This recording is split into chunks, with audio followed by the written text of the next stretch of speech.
would you be prepared to say that because of the fact Colac only has enough staff for one ambulance, and compounding that issue, the Colac Hospital using that ambulance inappropriately for non-urgent patient transfer, do you think that's actually contributed to people's deaths?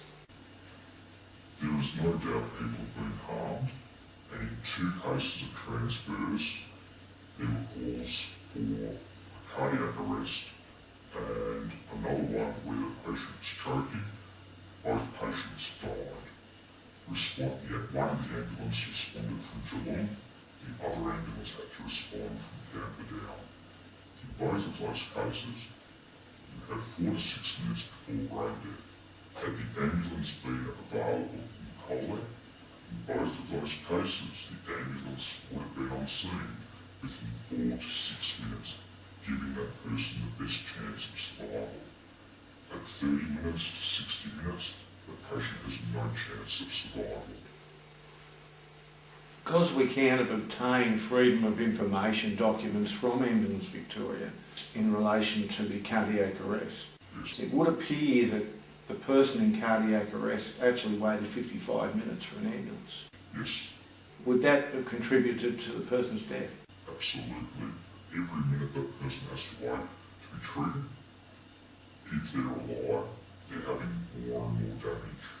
If we can get on scene within 6 minutes, which we can easily do in Colac if the car is sitting there waiting, we have 10 minutes on scene, giving the care and the drugs to reduce the pain, to dilate the arteries around the heart so the heart gets more oxygen, get them up to hospital. The doctor then administers a drug to break down the clot. That patient has a fantastic chance of survival. But we know, the studies tell us, that 50% of patients who die from heart attacks die in that first hour. And that's why it's so urgent we get into hospital within that first hour. But we're not even getting an ambulance on scene within that first hour in some cases. Given the circumstances, do you believe that Ambulance Victoria or the Colac Hospital were culpable? 2 people were culpable. Firstly, the hospital for allowing, enforcing an inappropriate transfer and giving the dispatch centre the understanding that the case was far more urgent than what was required.